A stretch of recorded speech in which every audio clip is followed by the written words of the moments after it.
Hey, what's up, y'all? Man, it's Jonathan Owens here. Another episode of The Word Spoken. I appreciate all of the love and support recently. Subscribers and likes, man, keep doing that. That ensures the video gets to more people. And man, we also had the shirts before, the sweaters. It's cold season right now, so many people are cold. We had the blue ones. If you go on spring, you will see it, but better yet, I'll put the description of the link down in the description so you all can see it. And we have the new sweaters or jackets.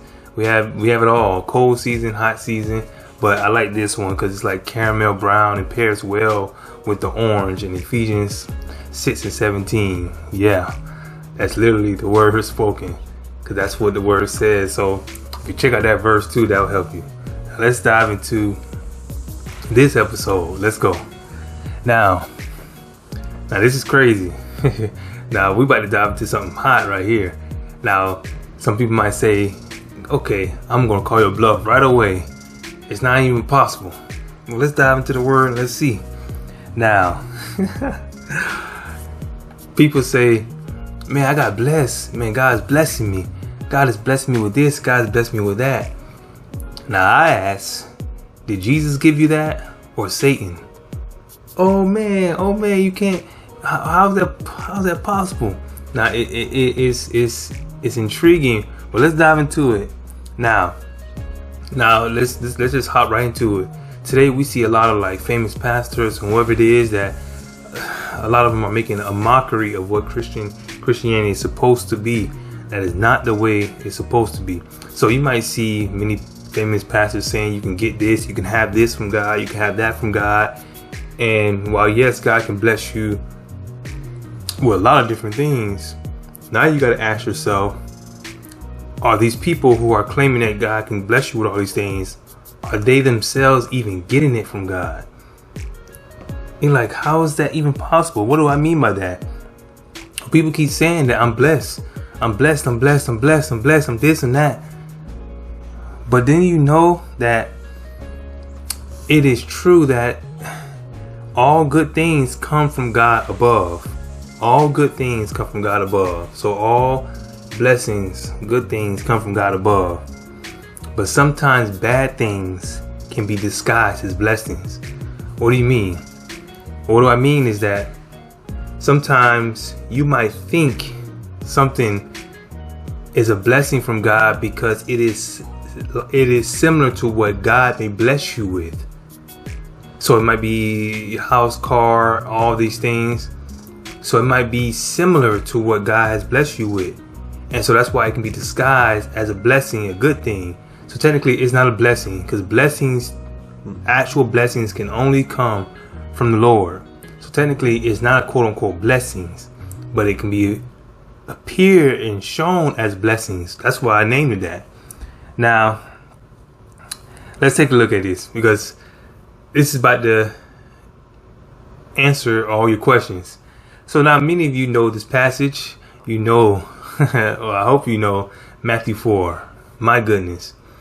Now, I mean, you talking about powerful. This is like probably the reason why I say this too, I'm about to say Matthew 4 is the exact example.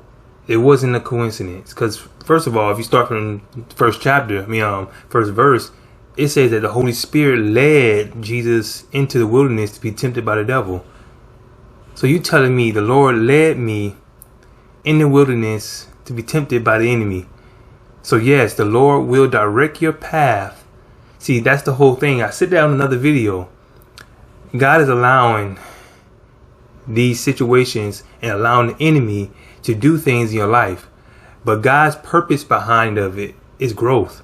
Satan's purpose behind it is failure. So God is allowing you to go through it to grow you. Satan is doing it to you to make you fall. Both are taking advantage of the same event, but one has a good purpose and one has an evil purpose. So you go in Matthew 4. So now we have Jesus. He's laid up. He's being tempted by the enemy. He's the devil is coming at him. So what's funny? Not funny, but what is funny in a sense is that Satan doesn't even know. Satan doesn't even know, like, this is my plan all the while, devil. This is my plan this whole time. Like, I'm doing this to give an example to the billions of people who's going to believe me after me.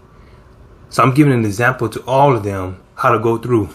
So let's go through and let's look what happened in the story. So here you have Satan comes at Jesus and said, hey, man, you turn these stones into bread. And you know, you hungry, ain't you? You've been fasting 40 days and 40 nights. You hungry. You got to be hungry. And the Lord said, like, so I'm going to say what he actually said, but this is what he also was letting you know. While bread is that important because God designed the body for food, or God designed the body which needs food, while bread is important, Jesus then says, man shall not live by bread alone, by every word that proceeded by the mouth of God. Why did he say that? Because everything he does for a reason. He's letting you know that yes, that Satan will come with things that are technically true, but they're not true. Because Jesus said, he's like, yes, man shall not live by bread alone. So Jesus was, in fact, he was telling you, oh, you're right, devil. I need bread. I need food. Like, I need food. But that's not the priority. That's not the first thing that I need. While I do need food, that's not the first thing I need. Man should not live by bread alone. But what they should live primarily alone by is every word that proceeds out of the mouth of God. And after I have that, then God will provide the bread that I need to supply my physical nature, when my spiritual nature is fed. So, okay, so he's like, okay, I got you. You want to come at me with that? Okay. He took him to a high mountain. So, you know, devil took him to a high mountain, or the higher place. And he was just telling them that you need to basically bow down and worship me. And it's like, you just went too far, devil. you went too far. Bow down and worship me. But then that bow down and worship me didn't come until the devil said some incredible things. So let's backtrack and say, okay, so first of all, we have the enemy taking Christ up to show him these things. And so we already have the part where it said that throw yourself down off the mountain, and the angels will hold you up, which comes from Psalms 91, because the devil know the word too. The devil, he knows the word. And so, and then likewise, what did Jesus do? He did not discard Psalms 91. Yes, angels can technically prop me up, but he said, you should not tempt the Lord thy God. Why do I even need angels to prop me up if I'm never going to do something stupid like that in the first place? Why would I jump off a perfectly good mountain? So he's like, don't tempt the Lord thy God. And so it's like, technically, yes, the angels can do it. But why would I even tempt the Lord God by jumping off a perfectly good mountain? Like, you make no sense. So we get to our point right here that I'm trying to get at in the passage. The devil takes him up in a higher mountain. Remember, I already said it. He said, bow down and worship me. But what did he say? He was like, all these things I will give you. I will give you like the might, like in the kingdoms. I will give you like the prized possessions, whether it could be riches and nations and kings and rulers, and I can give you all this at your command. I can give you all of this if you just bow down and worship me. So, what did Jesus tell him?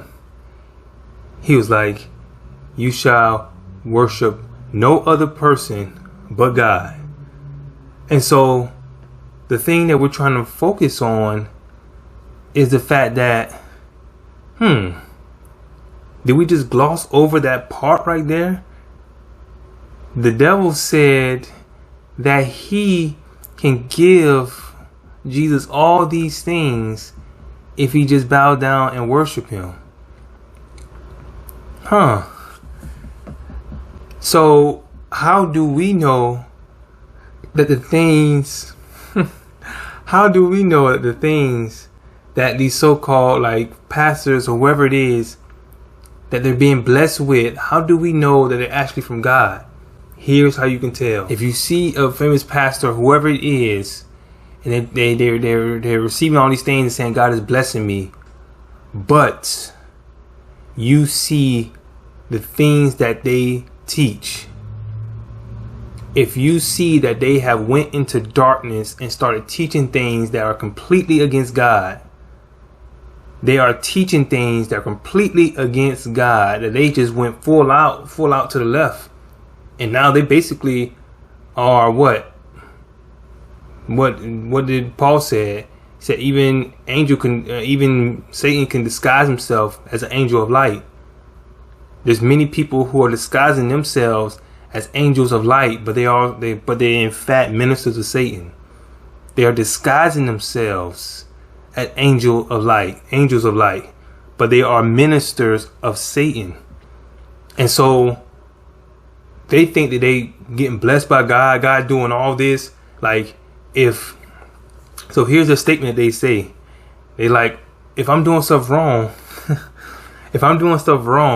why is God is always providing for us? He's blessing us. He's helping us. We're reaching many people. Many people are being saved. We're reaching all these people and doing all these things. Well, first of all, Jesus just showed you the example that Satan can make good things happen for people too. And what do I mean by that? Satan can make wicked people bless you with things. He can allow things and do things that God is ultimately sovereignly allowing. And all the while you think it's God. But it's because you have bowed down and worshiped Satan. You don't even know you did it. You're on your knees bowed down worshiping the Lord. But you actually bow down and worshiping Satan in every action that you do. So you did the thing that Jesus refused to do.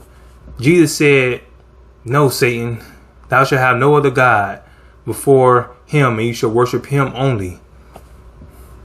And so you are doing that same thing that Jesus denied, you are doing. So you think that God is blessing you, but it's actually Satan giving you those things because you have been the knee to him, and he wants to keep you in confusion and make you think that God is blessing you when it's actually him that's doing it. And he wants you to continue to think that way, so you will not think that what you're doing is wrong. You're going to think God the whole while God is blessing me. So now at the end of the days when you die, Lord forbid, you're going to open up your eyes and be like, Lord, I thought I was serving you. And he's going to say, depart from me, because I never even knew you. People say that's the most scariest verse in the Bible. Many people are going to do all these things, and God's like, depart from me, you wicked one. I never even knew you. And so, but Lord, how was I doing all this? Man, how was I getting all of this? How was I reaching many people, millions of people? God bless me, opening doors, church getting bigger, everybody, congregation going, people so-called getting saved. Like, that's what actually was happening. But they're going to say, people getting saved. Like, how was I doing all of this? You bowed your knee to Satan, and he did those things. I allowed him to do those things. Because remember what my son went through. My son bowed his knee to the Father only. But you have bowed your knee to Satan. And he has granted you those things because you have bowed your knee to him. You did not follow my son, Jesus. You followed your daddy, the devil. Whew. Man. Whew. But that's the problem with a lot of our leaders in different situations. And it hurts because this is not Christianity. This is falseness trying to be disguised as Christianity. And it's going to lead many people astray. And Jesus is going to say, depart from me, I never knew you.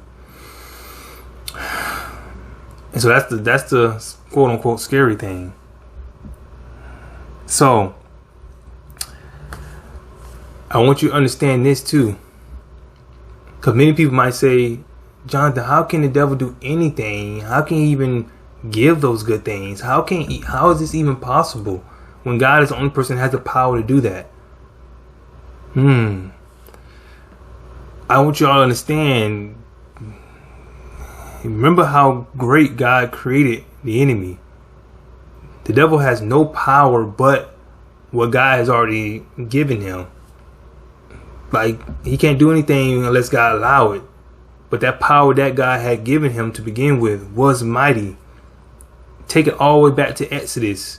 When you see the plagues, read the story of Exodus and the plagues and the different things. When God was doing a plague through Pharaoh, the magicians and the sorcerers who was working for Pharaoh, the devil was working through those sorcerers and magicians. They were able to mimic some of the things that God had did. So when Moses turned his staff into a snake, the magicians and sorcerers turned their staffs to snake. When he turned the river into blood, Moses and the magicians and the sorcerers, they had turned some water into blood. It was like, what in the world is going on? How are they able to do some of these things that God is doing through Moses? But then God started to show you they ain't all that. You see, I allowed them to do that much. But then God took over. He started making hell come down, and he started doing frogs and flies and all that. It was too much because they could not control nature and any of that stuff what God can control. But remember, before God turned it up a notch, Satan was able to do those works through those magicians and sorcerers. So he has the power to do things what God has allowed, and it's just enough to trick you into thinking that God is blessing you when it's Satan giving you those things. Man, this is another episode, man. I hope it bless you. Man, continue to push the video, subscribe and like again. And remember, this is cold season. Do me a favor if you wish, or you desire, you can buy this sweater, and we got other colors as well. And it is warm, I tell you that. it is warm, and so, but it also has the word spoken, and it has exactly what we're all about. Ephesians 6:17. So I'll see you next time on Word Spoken. Lord's willing. Peace.